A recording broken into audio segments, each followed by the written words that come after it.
Ashesh Dile and welcome to Tibet This Week. This is Sakina Bhatt with another edition of Weekly News on Tibet, His Holiness the Dalai Lama and Central Tibetan Administration. Let's look at the headlines first. His Holiness the Dalai Lama clarifies on his remark made in a recent BBC interview. His Holiness the Dalai Lama sends special message to Tibet Festival in Tokyo. CTA President Dr. Lobsang Sangay interviewed for BBC Hard Talk. An immensely positive Transitional Tibet Interest Group meeting held in the European Parliament. China sentences 21 Tibetans in Tibet to prison on pretext of black and evil crimes. Tibetans call on United Nations to hold China accountable for violations of rights. Religious repression and Tibet's missing Panchen Lama raised at UN side event. China rejects visa to a New Zealand-born half-Tibetan 14-year-old boy to play football in China. His Holiness the Dalai Lama clarified his remark made to a question in a recent BBC interview in which His Holiness said his reincarnation should be an attractive woman. The comment His Holiness made sparked criticism. You once said that you would be open to a female successor. That's also possible. You also told one of my colleagues that that female must be attractive, otherwise it's not much use. Okay, yes. Can you see why that comment upset a lot of women? That is one time. If female Dalai Lama comes, and it should be more attractive. If female Dalai Lama, that people, I think, prefer not to see that face. Yes, a lot of women would say that's objectifying women, and it's about who you are inside, isn't it? Yes, I think both. In a clarification note issued on Tuesday this week, His Holiness apologized for hurting the sentiments of some people and clarified that His Holiness genuinely meant no offense. The Tibetan spiritual leader consistently emphasizes the need for people to connect with each other on a deeper human level rather than getting caught up in perceptions based on superficial appearances. Under his leadership, Tibetan nuns in exile have earned Geshe-ma degrees, indicating a high level of scholarship previously reserved only for male monks. His Holiness has frequently suggested that if we had more women leaders, the world would be a more peaceful place. Throughout his life, His Holiness has opposed the objectification of women, has supported women and their rights. His Holiness the Dalai Lama sends a special message to a three-day Tibet festival held in Tokyo. The Tibet festival, titled The Art of Peace, was organized in Tokyo from 28th to 30th June to showcase Tibetan culture and Buddhism. His Holiness the Dalai Lama mentioned that the Tibetan culture and knowledge based on ancient Indian Nalanda tradition is not only unique but very relevant in today's world to tackle troubles resulting from too much emphasis on material values rather than inner values. His Holiness remarked that the Tibetan culture must be utilized for the well-being of humanity. His Holiness's special video message was screened at a function to celebrate his 84th birthday organized by Chigezeling organization in Tokyo on 26th June. Expressing concern over today's world facing an emotional crisis, His Holiness said, "Modern civilization ignore inner values and positive emotions, resulting in suffering and human beings killing each other." CTA President Dr. Lobsang Sangay gave a series of 2 interviews, firstly for Asian Affairs magazine and later by presenter Zainab Badawi for BBC Hard Talk program on Thursday last week.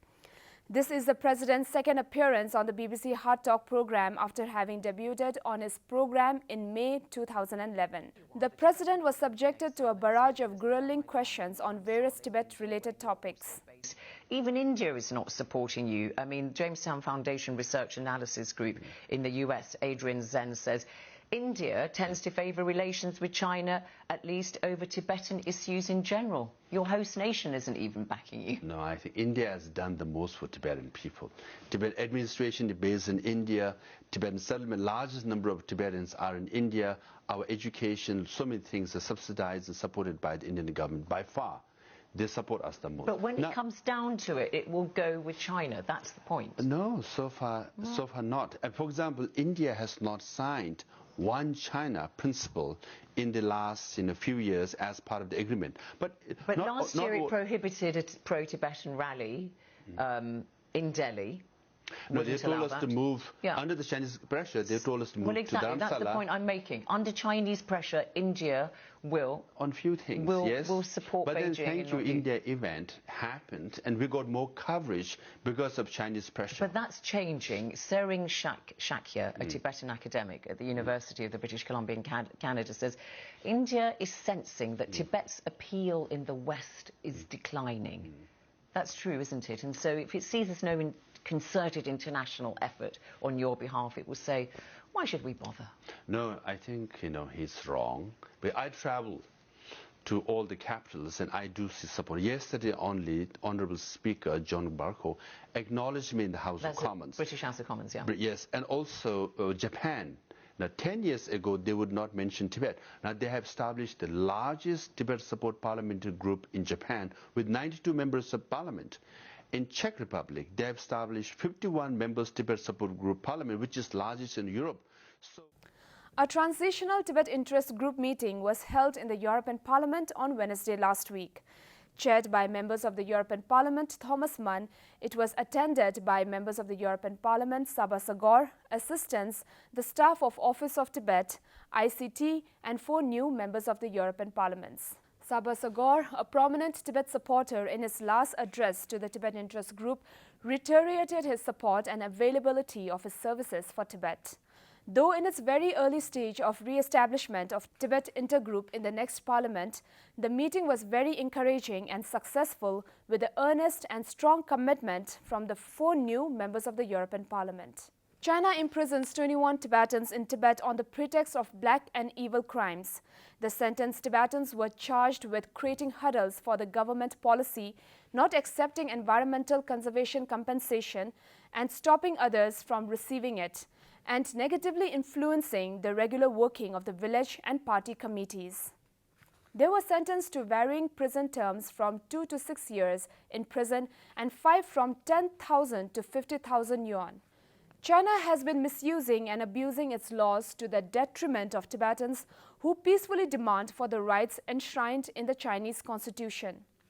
When Tibetans in Tibet question about being discriminated, they are arrested and sentenced without any access to free and fair trial and without any access to independent judiciary.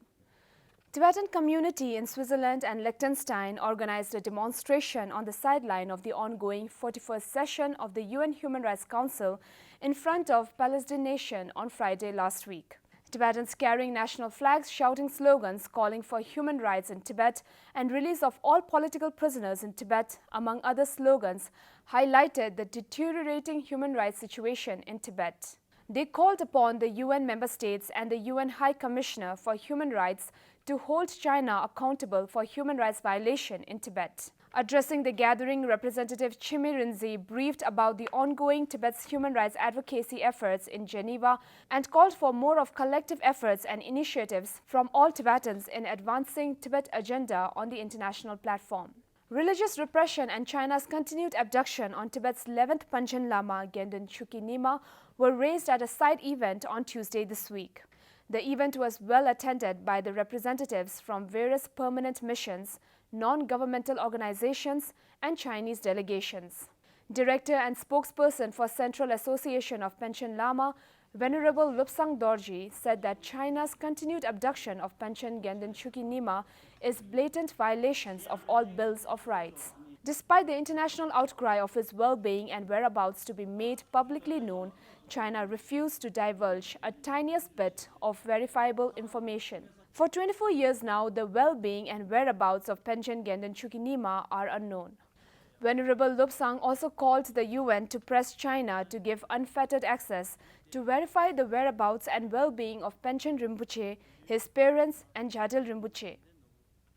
A New Zealand-based newspaper, Herald, published an article about a 14-year-old Kiwi-born footballer's visa battle with China over a game of football on 29 June, in which it is reported that the 14-year-old Kiwi-born was selected to play in the prestigious Gothia Cup in China but missed out on the game simply because his father is a Tibetan. Nima Siringyong was picked to play in the upcoming tournament, widely referred to as the Youth World Cup, by a private football academy. Yes, recently there is a New Zealand-born half-Tibetan boy. He is 14 years old. He is very good in football. And then through the school exchange, he was supposed to go to China and play football there. And then when the school applied for the visa, all the students and the players were given visa, but his visa was restricted and he was not given visa. And the school authorities and the families, when they asked the consulate about the reason why the delay about it, they came to know that the consulate said that he's a half-Tibetan. So actually, the thing is that they are New Zealand citizen, and the Tibetan. His father is a Tibetan, mother is a New Zealand. So he's just a half-Tibetan, 14 years old boy wanting to play football in China. But Chinese authorities, they have refused his visa just because he's half-Tibetan. Now, when the school insisted that this is just only a football and he should be given visa, the condition that the consulate has given is that he should write a letter saying that he's only going to play a football in China and will do nothing in Tibet, nothing about Tibet things. So this is a kind of, what does it show is that China is militarily and economically very powerful country. But the fact that a very 14-year half-Tibetan could scare China in this way is a very difficult position that the Chinese they themselves are finding.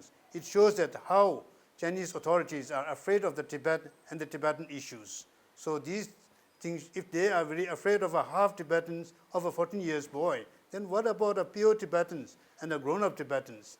So this clearly shows that the Tibet issue is still alive and China is still afraid of the Tibet and the Tibetans in this matter. Nima's mother, Megan Siringyong, believed her son had been discriminated against by the Chinese consulate issuing the visa because of his ethnicity and called this decision a racist one. That's all for this week's edition of Tibet This Week. See you next time and have a great weekend.